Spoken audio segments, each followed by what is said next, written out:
Hello, my name is Keith Wyatt, and I'd like to welcome you to the continuation of Acoustic Blues. In our first video, we talked about the basics of playing blues on the acoustic guitar, the open position chords, playing bass lines, playing embellishments around the chords. And in this video, we're going to concentrate more on playing the melodies, getting up on top of the chords, playing solos, and also talk a little bit about finger picking, which is an indispensable technique in acoustic blues guitar.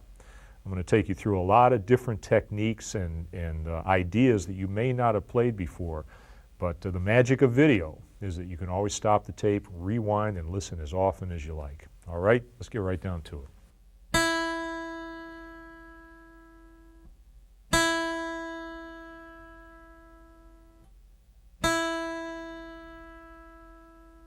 Here's the B string.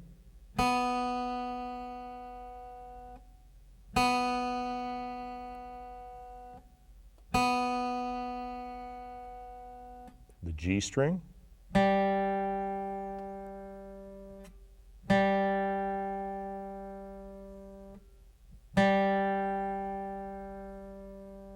Now here's D.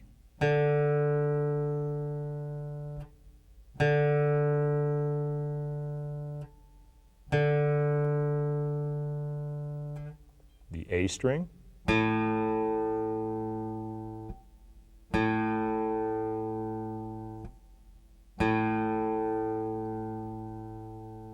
And the low E.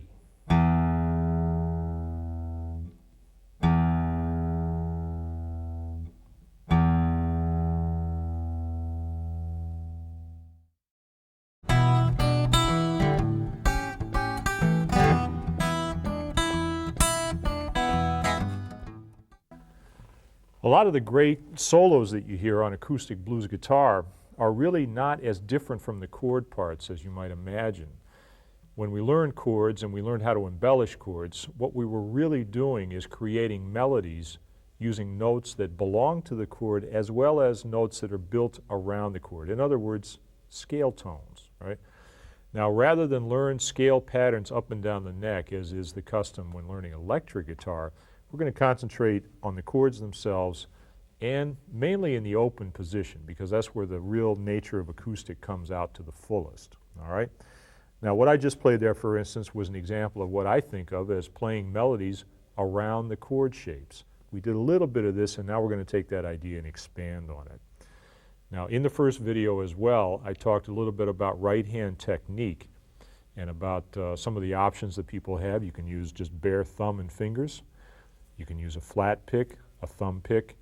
Those are all different ways of getting the sound out of the instrument. And as I said in the first video, I prefer the flat pick because it's more versatile for me. And I'll show you some techniques for using the flat pick that really help you get the most out of it.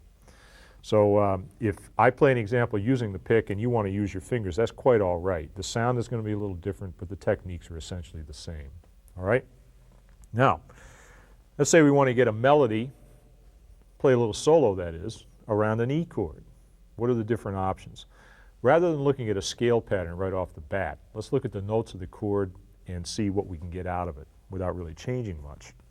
For instance, right there, that's a real traditional phrase built around the notes of the E dominant 7th chord. Now, to review, E dominant 7th in a typical voicing is played like that. Now, when you look at the notes of the chord, you're seeing notes that could be reconfigured, played in a different order to make a melody. Okay? If I simply play the notes out of order, it already starts to sound a little bit more melodic, and all I need to do is add a couple of little phrasing ideas, and I can really make it happen. Now, what I did when I played that lick was this right here. Really common technique. And this is all done with the flat pick, although, as I said, you can use your thumb. But there's no finger picking involved here. Now, here's how it goes. I'm starting with the open low E, playing the E on the 4th string. Since I'm not literally playing the chord, I'm going to re-finger it. Rather than using my 3rd finger as I normally would, I'll use my 2nd. And then here's the heart of it right here. There's that little hammer on. Now, what I'm doing there is I'm picking the open G string, and then I'm clamping my index finger down at the first fret without picking again. Then I pick the high string. Right. Get that sound?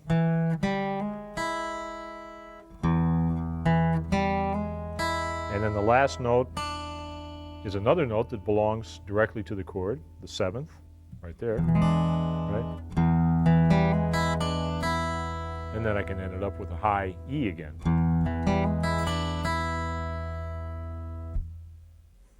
Now, because I'm using the open E chord and playing in open position, I can let that bass note ring, and that provides the background for my solo. So even if I'm playing by myself, I can still hear the chord while I'm playing the melody.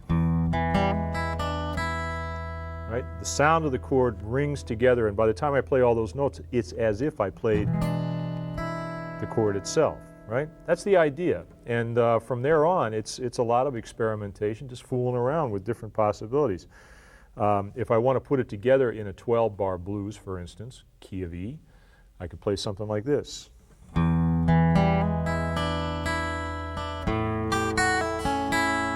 There's the A chord, right? I did the same idea. Now remember when we played the A chord in the first part, we played that little embellishment there with the fourth finger playing while the chord is being held down. In this case, because I'm playing more of a melody and not worrying so much about the chord, I'm refingering it again for individual notes. Makes the notes ring out more clearly. Here's the open A string. Third finger is playing the G, then the F sharp. Now I pull it off. This is the opposite of a hammer-on. In other words, I pluck the note at the second fret, pull my finger to the side without picking again. And then playing second fret on the second string. So I get.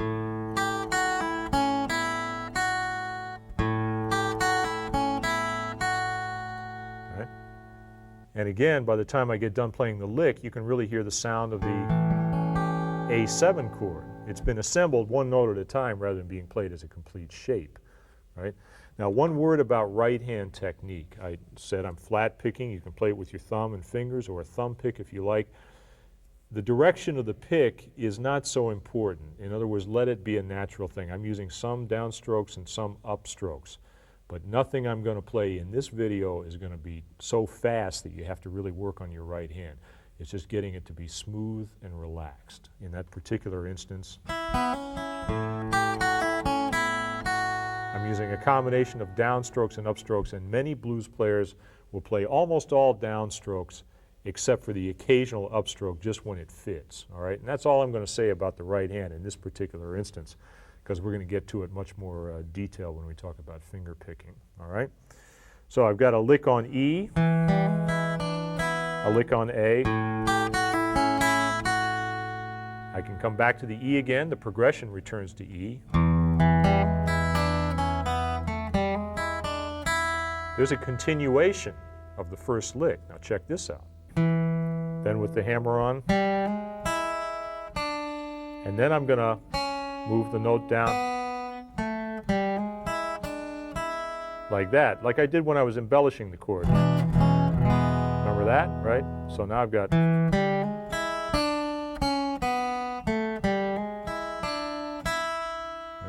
So right now we've got two licks on the E chord, one on the A chord. Let's put them together in a 12 bar and see what we got. All right, here we go. From the top, key of E. Play along with me. A 1, 2, 3, 4.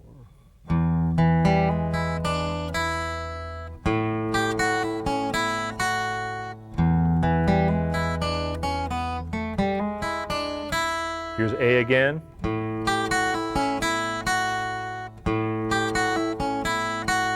E. Now what do you do on the B chord? That's the next thing coming up. That's what a lot of blues players do right there. Now did you see my left hand fingers move? No, because I held the chord shape down and just used my right hand to create a little rhythmic melody. All right? That's all there is to it. back to A, and I'm back to E again, and I can play my turnaround lick. Remember this from the first part?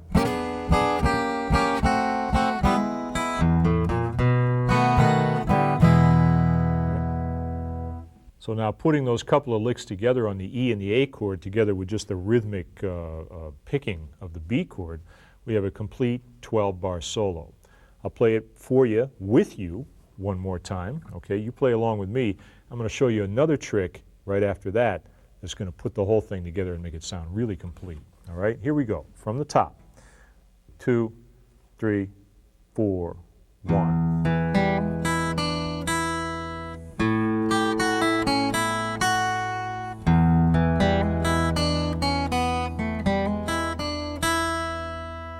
One,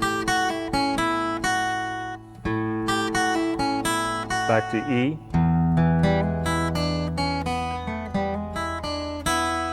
B,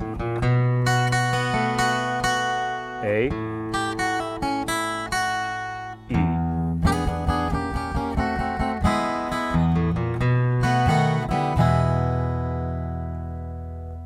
Now, even though it sounds pretty complete in that we can hear the chords while we're playing the melody, there's a lot of empty space in there. Another technique that I talked about in the first part was playing bass lines, and now we can use that technique to fill up those gaps and make this sound like a complete piece of music from start to finish. It's going to go like this. All right? Check it out, and then I'll show you what I'm doing.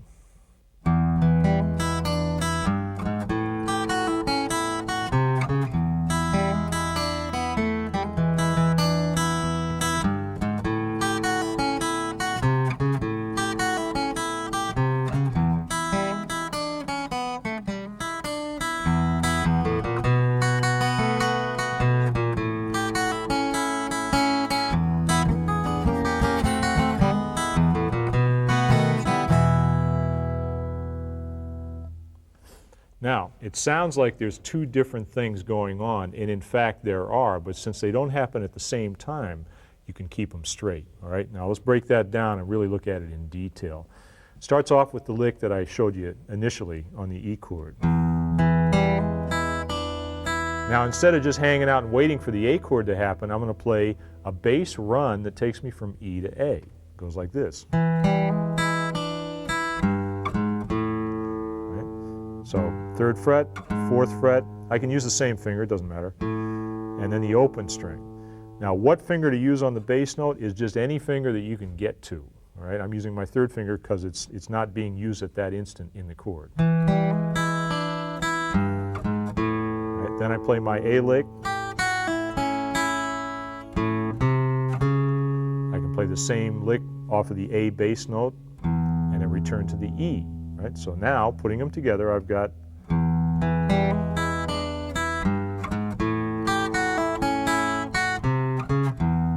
right, hear how smooth that sounds all of a sudden? And yet, it's very simple parts. The hardest thing about it is learning the individual pieces and being able to play them in tempo. So what you need to do is learn each lick and then play it really slow and gradually work your way up until you can play along with me, all right?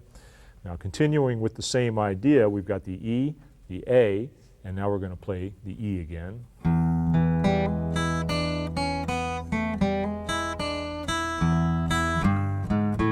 Now there I just use a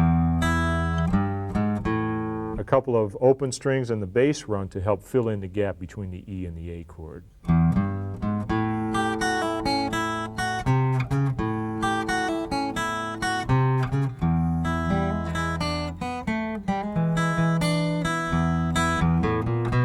Same idea there, I just use a couple of open strings, fills up that space, then I walk up into the B chord, back down to the A chord, and I'm ready for my turnaround.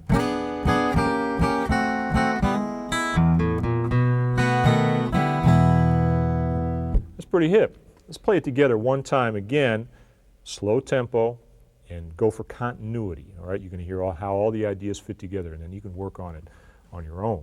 Okay, here we go from the top. 2, 3, 4.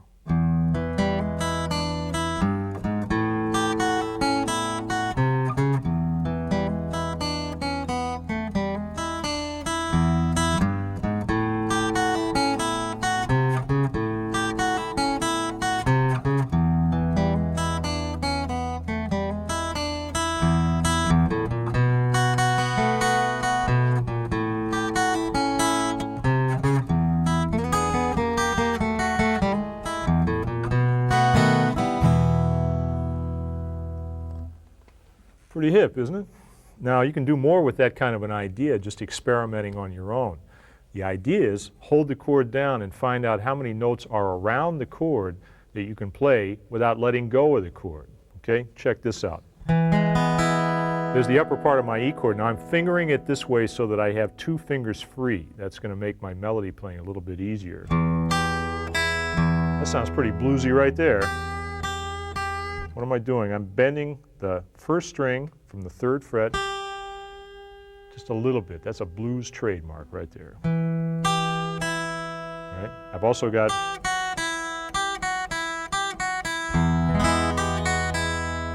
on the 2nd string, on the 3rd string. So right there I've got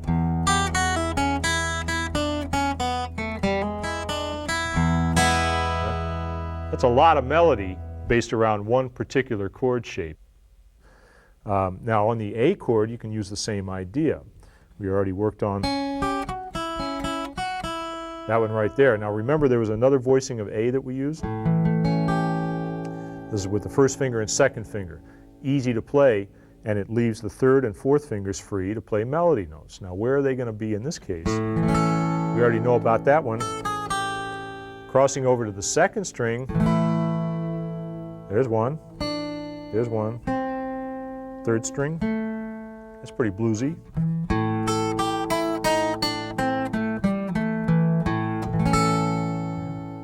Yeah, that's definitely bluesy right there. So I'm going 4th finger, 2nd finger, 4th. That's a blue note. That's the flat 5. 2nd finger, minor 3rd, and down to the root. Now that in itself is in fact a legitimate scale. That's called the blues scale. And we're going to come back to that a little bit later on when we talk about finger picking, because that's a very popular scale and a popular shape. But right now you can do it with a flat pick.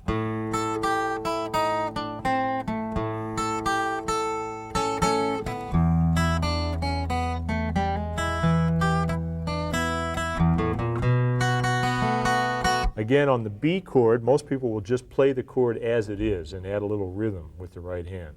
And that's pretty much it. So you've really got a way to improvise in the key of E without really thinking about scales, scale patterns, or any different techniques.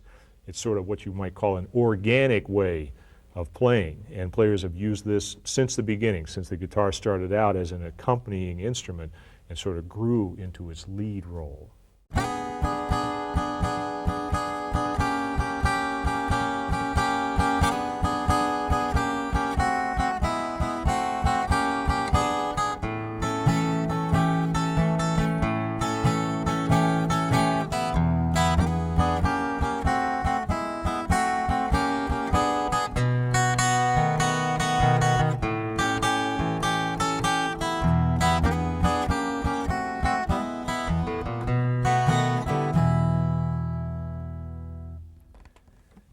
Now that's another way of playing solo guitar with a hint of melody and a lot of rhythm and using things that we've already learned how to do. In the introductory video for this series, I talked about a certain turnaround in the key of E that went like this.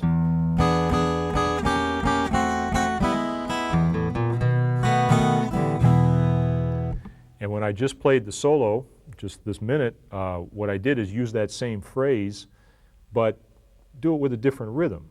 And what it is a melody in the key of E using E chords, believe it or not, and linking them together with the A chord and the B chord to make a complete melodic statement. All right? Now let me show you what's going on here. In the introductory video, when I explained the E chord on the turnaround there, I showed that it was, and still is, an E dominant 7 voicing. Right? Listen to the open E and then the 3 notes. Right? Definitely sounds like an E chord. There's our open position chord. Now the difference between the two, this chord and this one, is the melody note. It's the same chord, it's got the same notes, but they're arranged in a different order. That's called the voicing. So this is an E chord with a different voicing. Now every chord is made up of, in this case, 4 different notes when we're talking about dominant 7th chords. Those notes are the root, the 3rd, the 5th, and the 7th. And you arrange those notes in different order and you come up with all the voicings that I've been showing you throughout these videos. In this case here, we've got an E chord with the root on top. Here's the 3rd on top. If I keep the same idea going, I can play an E chord with the 5th on top or with the 7th on top. All right, let me show you how to do that. We know this one, this one. Now what's an E chord with the 5th on top? Well, here's the one that all the country blues players use. Right there. Now the root is actually on the 2nd string. That's an E7 chord. Put the open E in the bass, and you can hear it. Right? Now that's actually related to a chord that we learned in the introductory video as well. Remember C7 rather. Right? C7 was played this way. Now there's another way to voice that C7 chord, like this. And what that chord is a different key, but the same voicing as this one up here. It's a great movable chord, and it's one that you hear in a lot of different country blues solos. So there's our E7 chord with the 5th on top, and now we need one with the 7th on top, and that's a familiar chord. We played that down here for the key of A. Slide it up the neck. There's the root, 3rd string, and there's E7 with the 7th on top. You can reach up and get the octave. So now we've got E, E7, E7, E7, and E. Right? So in other words, we've got melodies being played with chords depending on which note we put on top of the voicing. All right? Now this might seem a little complicated, getting a little theoretical, but check it out. This is how it sounds.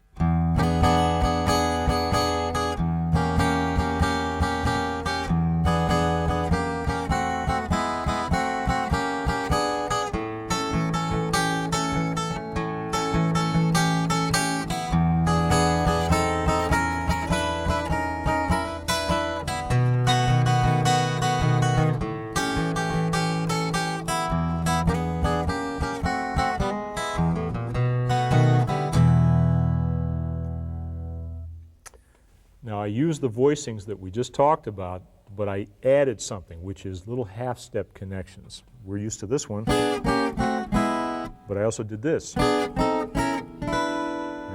By taking the same shape and moving it up until you reach the next shape, you can almost play every single note. Some of them are a little touchy, but these work for sure. So you take that E7, up a half step, up another half step, and then just stretch those fingers out, keep the E on that 2nd string. And there's our other E7 chord, right?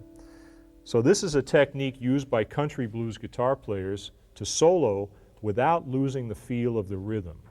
And you can even extend that idea to the other chords, the A chord and the B chord. It takes a little thinking and a little practice, but it works. For instance, for A, here's A7. Now here's another version of A. This one has the root on top, and it looks like an E chord, but played up here at the 5th fret. I'm not playing a full bar chord, I'm just playing part of it, because all I want is the melody. And then here's A7. This is the one that looks like the E7 chord here. So I've got the root on top, 3rd on top, and then A7 with the 5th on top, right?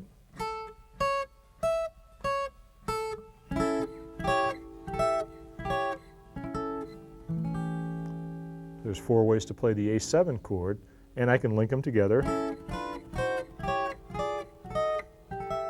by moving those shapes around in half steps as I did for E, all right? Now, when you put it together, the A and the E, using those techniques, it starts to get pretty bluesy, all right? Check this out. I'm gonna show you one more trick, by the way, before we play the whole thing. E7. Notice I moved down a half step there. What that is a blues way of playing the A7 quick change, right? A7 in the 2nd bar. That's how blues players do it a lot. All right, check this out then.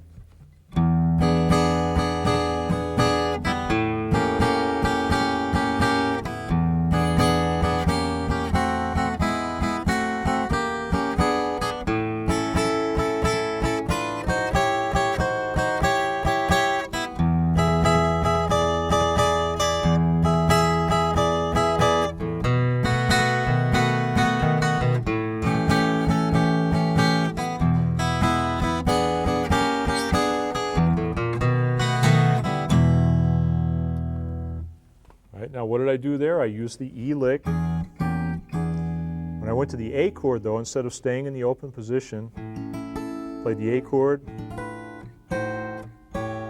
and used my little lick, the same one I learned for E, right? And then I went back to the E chord, but I stayed up in this neighborhood. That's connecting the melody. It's what they call voice leading. The voicings connect with one another, right? For B, went back to my familiar position. Now I could do the same thing on B that I did on E and A. In other words, find different ways to play the B chord. There's B, turns out there's B with the 5th on top. There's B with the 7th on top, root. There's B with the root on top. B with the 3rd on top, right? So a whole lot of stuff going on with those 3 chords when you get all those voicings together, all right? Now I'm going to play one more example of a blues using those different chord voicings, and I'll be playing exactly what I just showed you for the E, the A, and the B chord, and just tying them together so you can get an idea how it sounds. 2, 3, 4.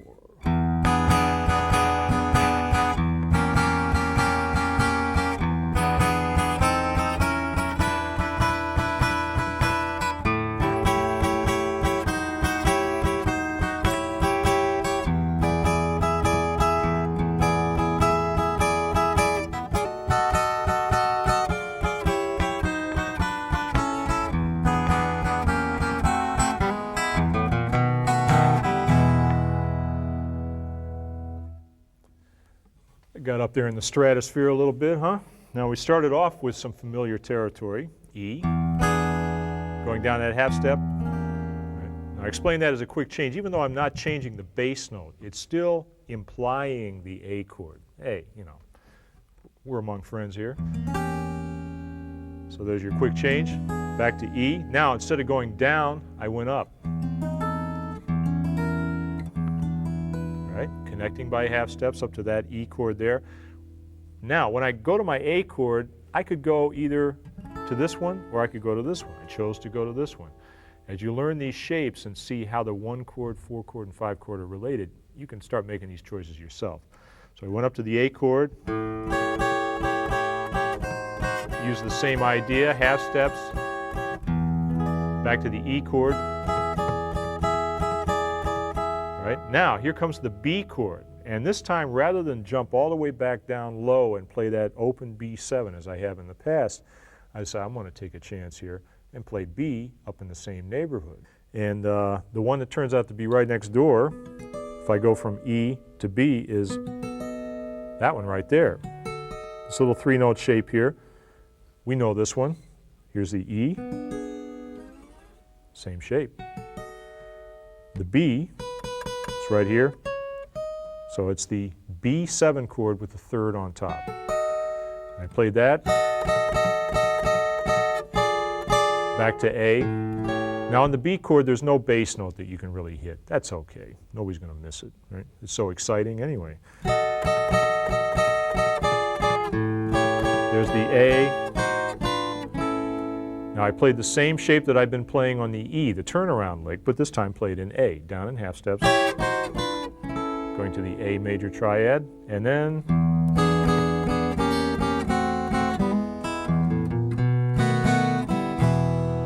the familiar turnaround, B7, back to the root. Now this is a style of playing that isn't new. Using chords, moving around the neck, connecting the chords melodically. It's been around for a long time. And there was a guitar player who did a lot of very influential recordings in the 1920s. His name was Lonnie Johnson. He recorded right up until the 1960s, but the best known stuff was from the 20s, and it was very melodic, moving up and down the neck, and he influenced everybody. Robert Johnson, T-Bone Walker, B.B. King, right on down the line. So if you haven't heard of Lonnie Johnson, you should go check it out, because he's a guy you want to listen to.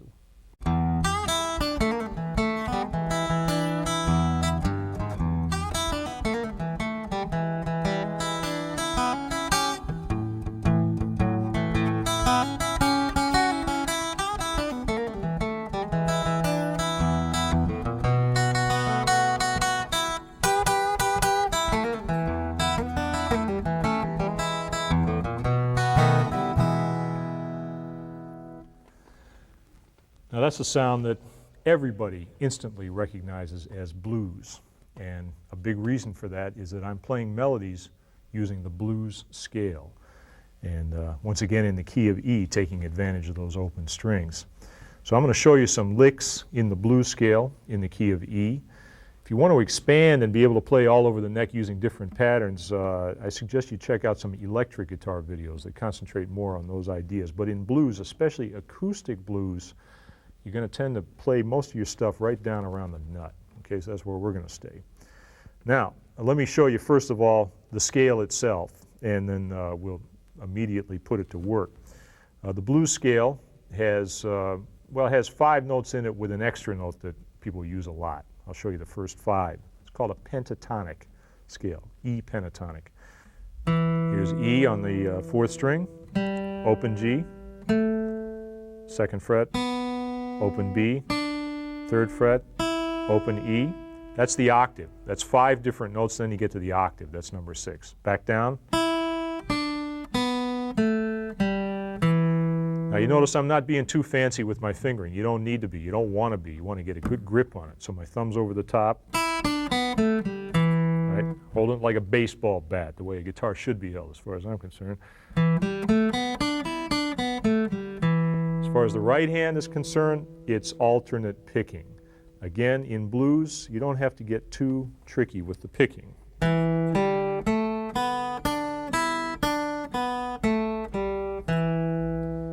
A lot of players will even play mostly downstrokes. That's okay. It's the feel we're after. All right? Now the extra note that I was talking about is this one. All right? That's called the flat 5. 1, this is the minor 3rd, the 4th, the flatted 5th, or the sharp 4. Call it either one. We'll call it flat 5. And then the 5th. That really sounds bluesy. That's a blue note, right? When they talk about the blues scale, the blues sound, that's a blue note right there. Right? So now you got the E blues scale. One other note that everybody plays up on top is that G. And not only that, you bend it.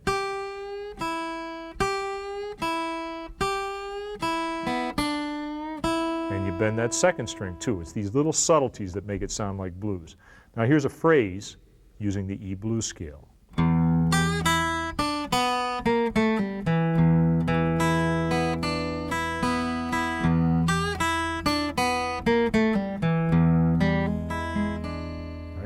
All I'm doing is playing the notes of the scale and giving it that little shuffle rhythm.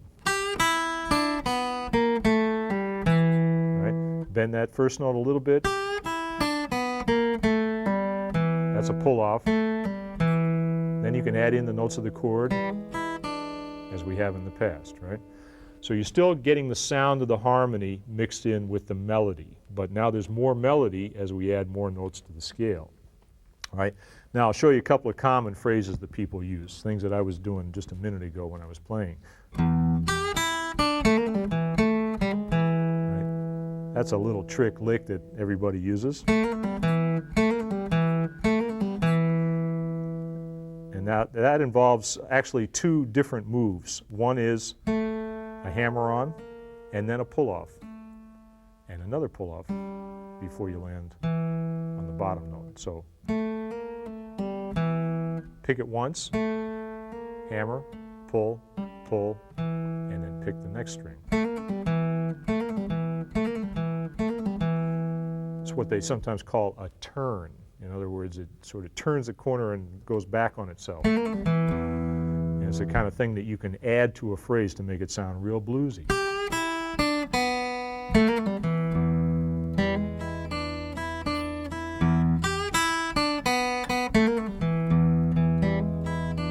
Right.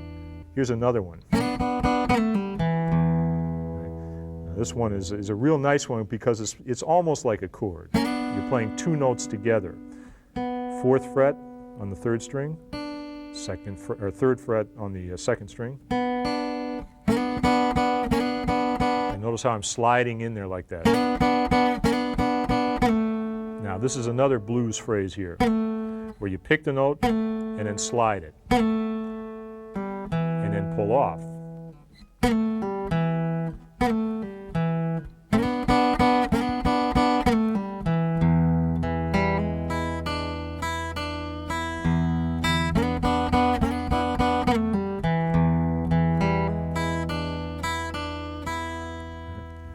So right now in the key of E, we've got some pretty traditional sounding stuff.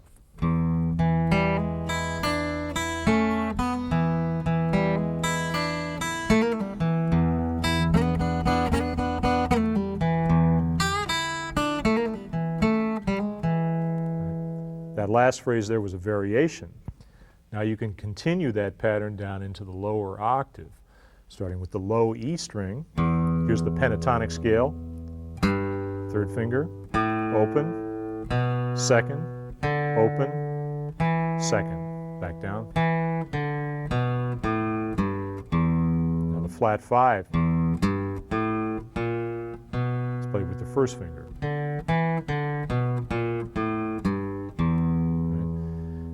Now, because the fingering is different down in there, you don't have the same turns and phrases exactly, but you can kind of improvise around that. All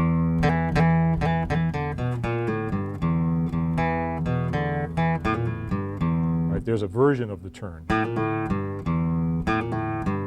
In that case, it's open string, hammer, pull, and give that note a little tug as well. Right.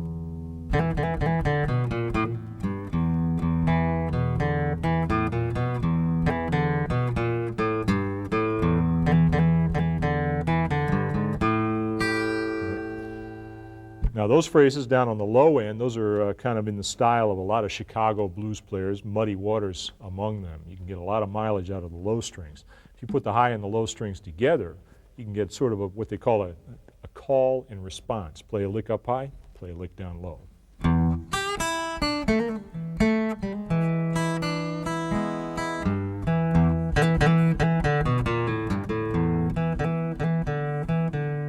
right?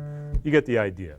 Now, if you want to use the blues scale and play a 12-bar blues, we're in the key of E, but we have two other chords, the A chord and the B chord. So the question is, do you have to change scales when you change chords? And the answer is no, you don't. The blues scale will fit over all of the chords. When you're playing the chords, of course, and using different voicings like we've been doing, every time the chords change, you have to think of the new chord and find the right shape. But the magic of this style of playing down on the low end is that you can play the new chord and then go back to the old scale. Check it out. All right, blues in E.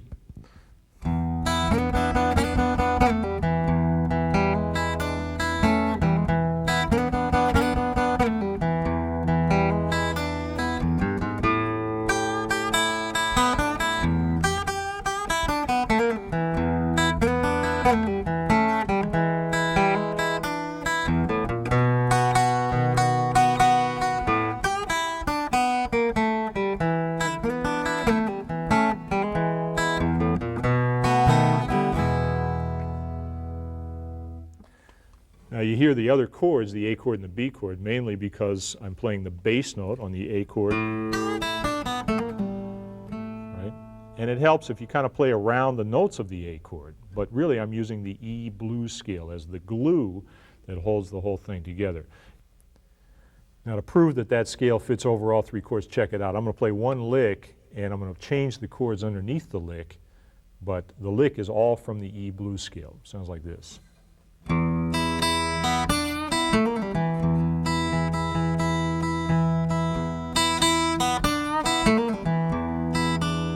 Here's A.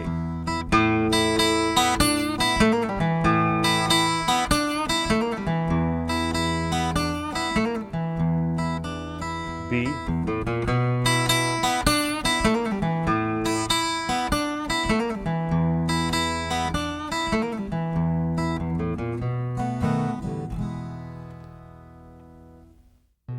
Show you one more thing here. This is something that is a real down-home lick. It goes like this. We'll take it from the 5 chord.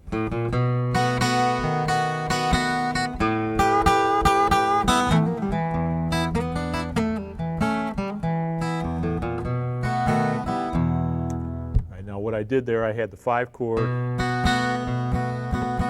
I played the A.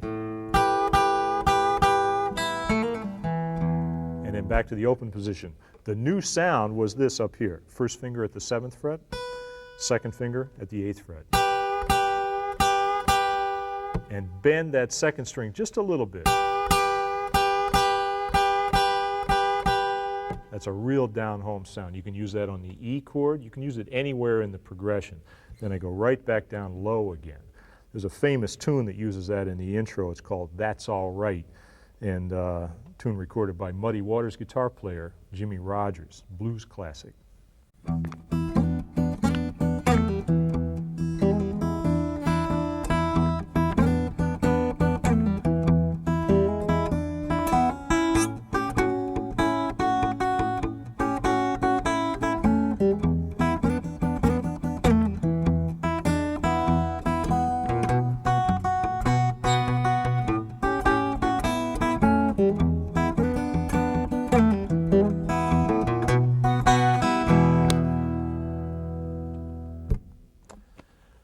Familiar sound.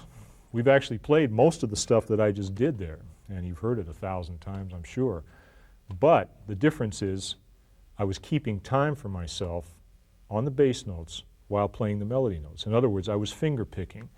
Now, this video is not intended to be a method for finger picking, but I'm going to show you enough to get you started in blues. And it's a pretty basic approach, and it concentrates, as everything else we've done, on rhythm. All right? Here's how you do it. I'm using a flat pick, and I talked back at the beginning about the different options for picking, thumb picks, thumb and fingers. You can do finger picking, obviously, with a bare thumb and the finger. I like the flat pick because, first of all, I'm used to it. I use it whenever I play the guitar. And secondly, it gives me a nice, thick sound on the bass, right? Lots of definition. You can really hear the notes. If I play with my thumb like this, it's kind of quiet. Playing with the pick, you really hear the note pop out, right? Now, what I'm playing here is a technique that's called, by some people, hybrid picking. That means combination of the pick and fingers. Right.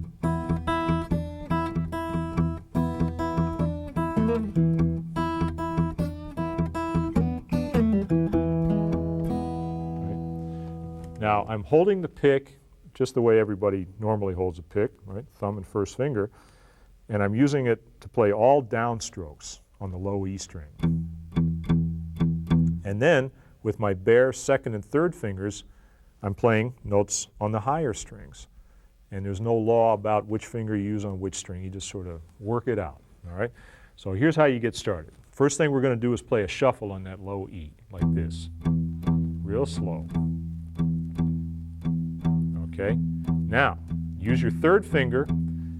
I'm holding an E chord, but I'm not actually going to play the notes of the chord. I'm just going to use the high E string and go like this.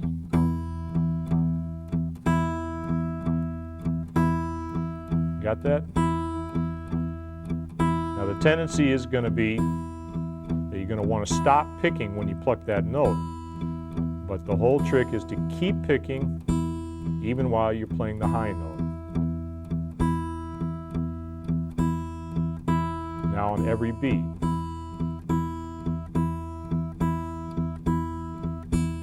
All right.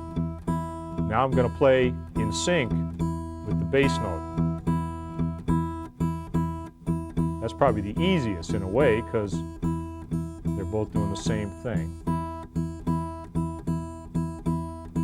Now, here's a trick. I'm playing opposite the bass. Real slow.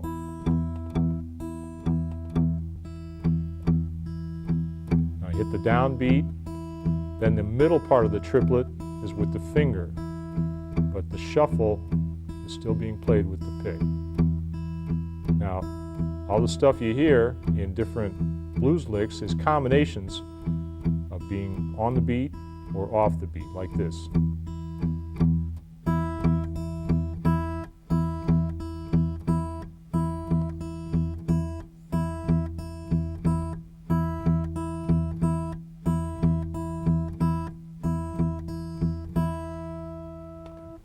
That's the basic technique, and it really doesn't get any more complicated than that in the right hand. The only difference is that you start moving across the neck and playing different notes in your left hand, and you have to stay coordinated. So for instance, here's a way to get started with your melodies, is take the blues scale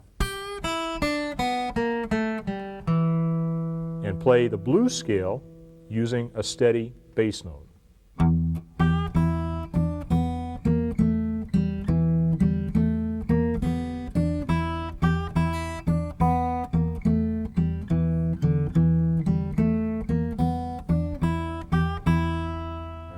The note stays the same, the melody changes, and you notice I'm using second and third fingers, and I'm not being too particular about which one I use, as long as I can just hit the note.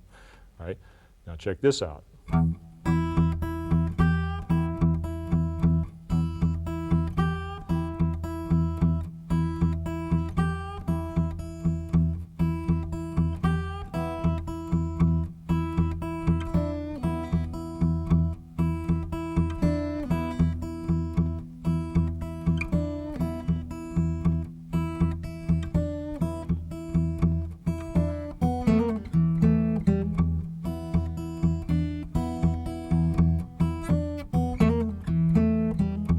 I'm using phrases that we learned earlier and adding them together with the finger picking idea to make a complete self-accompanied rhythm pattern. Now let's play some of that Muddy Waters blues. This is a style of playing that Muddy Waters didn't invent, but he certainly popularized. He was recorded back in, I think it was 1942, if I'm not mistaken, by Alan Lomax for the Library of Congress. He was playing in his cabin on Stovall's plantation, and he played a couple of blues songs that he later recorded for Chess Records, and they used this similar style of playing, self-accompanied. He learned it from people like Son House and Robert Johnson himself. It's a long tradition. So we're going to take the ideas that I showed you about one-note bass and then finger picking the melody, and we're going to apply it to a 12-bar progression. See what it sounds like. Here's a taste of it, and then I'll show you what we're doing. All right? Here we go.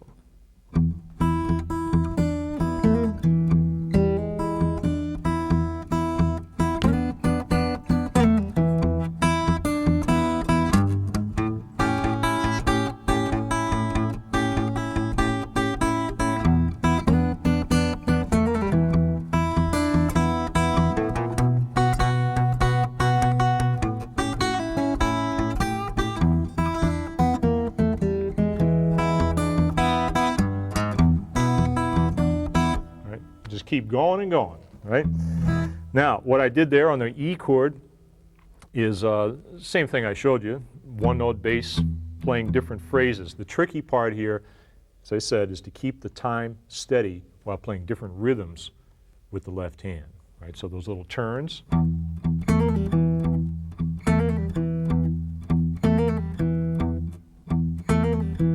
Right, now check out the fingering on that. This is very important.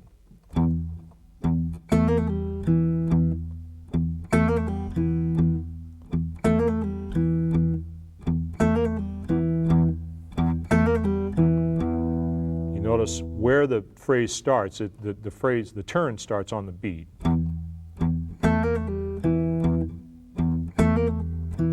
And the fast notes, the da-da-da-da, is actually right on time. You know, it's not just a random set of notes. They da-da-da-da, da-da-da-da. There's a definite rhythm to it.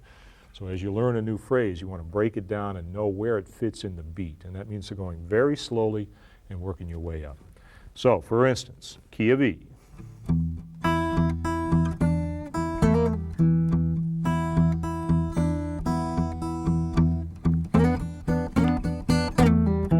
Now, in this case, when I went to this phrase, I went ahead and let the bass note go to a triplet as well. So I'm actually playing three notes together, all in the same rhythm, bass note and the fingers. Then go back to the shuffle. You don't have to be too religious about the bass figure. It should be steady. It should be a shuffle most of the time. But if you change a beat here or there without changing the rhythm, then you're okay. Because Muddy did it, I do it, everybody does it. It's okay. There'll be none the wiser. Just keep that beat going. All right? So we got our E chord with a couple of licks.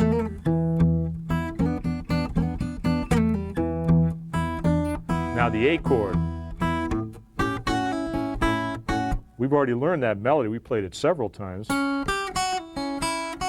context of the chord and independently as well. Now we're using the open A string.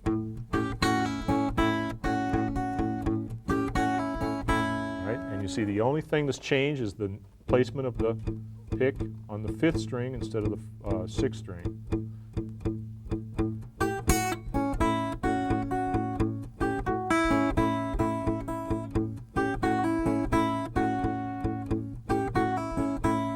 And I go back to E.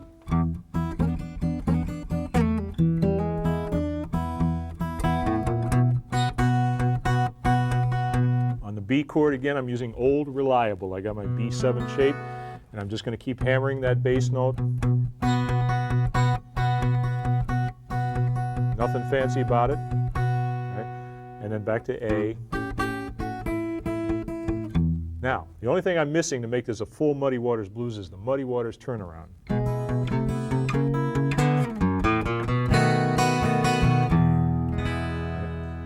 Right? Here's the Muddy Waters turnaround. These 2 notes right here. 2nd finger on the 5th string of the 2nd fret, 1st finger, 3rd string, 1st fret. Move it right up. Now, you can flat pick the first part of it, but then you need to use the picking fingers to pick the last one. Another variation,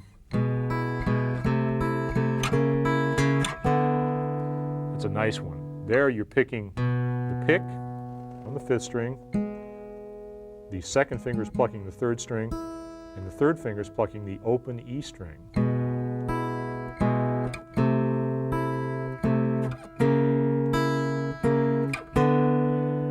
Right? Now in context, it'll sound like this.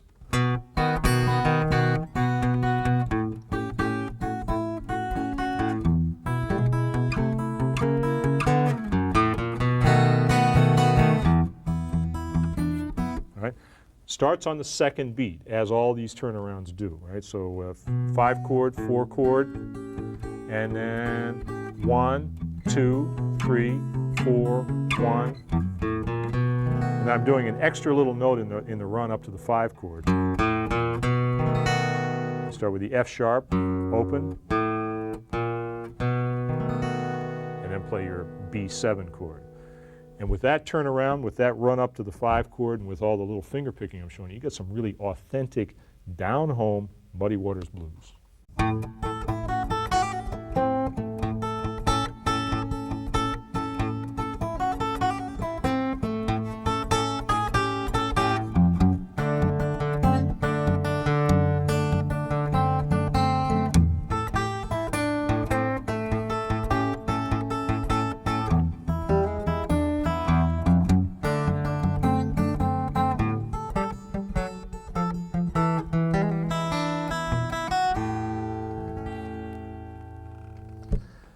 That's a tricky little blues in the key of A that combines some of the stylistic trademarks of Texas blues guitar player Lightnin' Hopkins with a turnaround that was a trademark of Robert Johnson. So we're really going back in blues history with this one.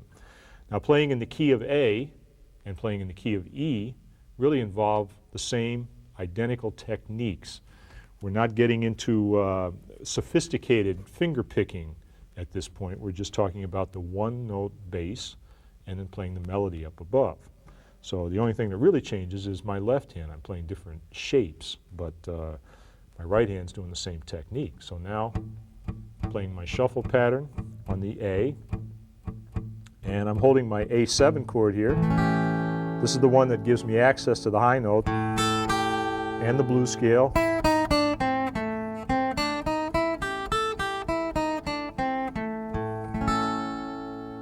Now this is the way that a lot of country blues players play this A chord, because using one finger means that you've got the other 3 fingers free to play melodies.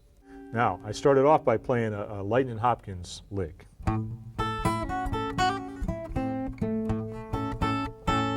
That is a tricky little phrase, and what it involves is a 4th finger bar, and then you play the 1st finger bar. It's just letting that 1st finger hang over the 1st string there. And then a little trill. A trill is a hammer-on pull-off. Just do it as fast as you can. then back to the second string, and then bar again with that finger down to the root.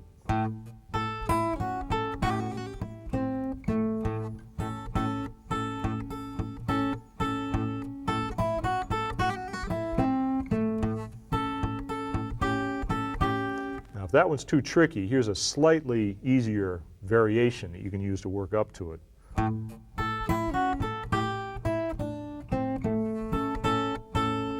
It's a little bit more scale-wise, so you don't have to bar so much with your fourth finger. Right?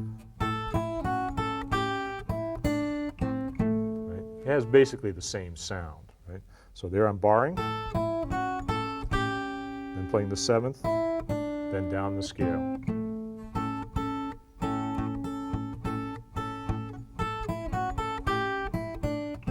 When I go to the D chord, this is the variation on the D chord that was talked about in the introductory video. This is a D chord with the third in the bass. In other words, the third degree of the D chord is down here. F sharp, open D, fourth string, A on the third string, another D on the second string, and then with the index finger at the first fret, you can play the seventh. So you can lift up your fourth finger, you get a D7 chord.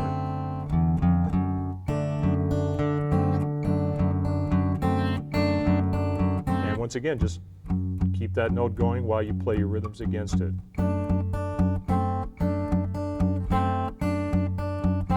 Back to A.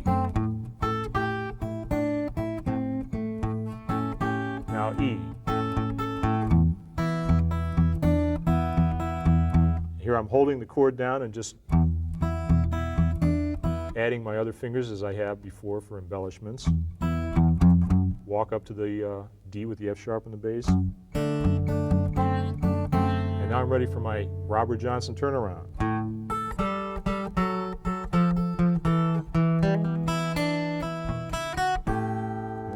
Now this is I like this turnaround. I use this one a lot. Here, I'll show you the easiest, the most efficient way to finger it. Sometimes when you're in a hurry, you just grab what you can, but this is the best way to do it.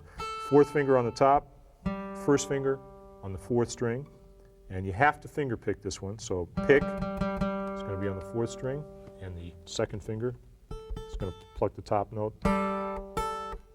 Move your index finger down like that.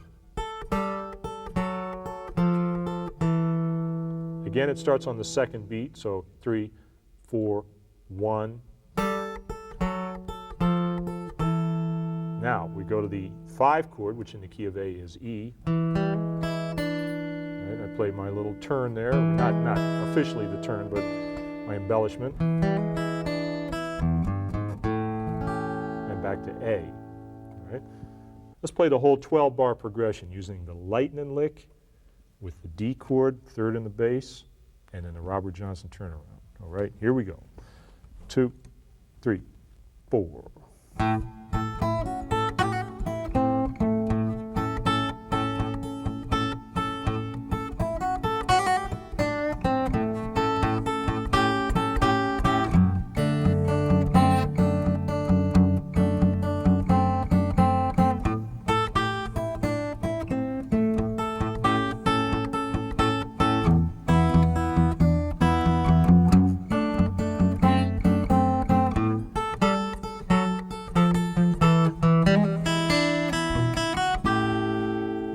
That ending, by the way, is the Lightning Hopkins ending. Half the time you'd never know he was going to end the song until he played that lick, and then it was all over. So had to be ready to stop on a dime. So now you got blues in A, you got blues in E, you got open position scales. You can play chords up and down the neck. I think you got enough for this one right here. That's enough for me. That's about everything I know. So it's been a pleasure sharing this stuff with you. There is more to do in the field of acoustic blues. You can get more into finger picking. That's the subject of other videos by other people. And it gets very sophisticated. Actual Robert Johnson style finger picking is very sophisticated in the way that he played different tempos while singing, which is no small feat. Playing in different keys. You can use a capo if you need to change keys, of course, which is another thing that Robert Johnson did. So there's a long-standing tradition of finger picking, different styles of melodies, different chord voicings moving up and down, but right now you've got all the basics to keep you busy for quite a while. And this is the essence of acoustic blues playing right here. So hope you've had a good time. I want to take it on out.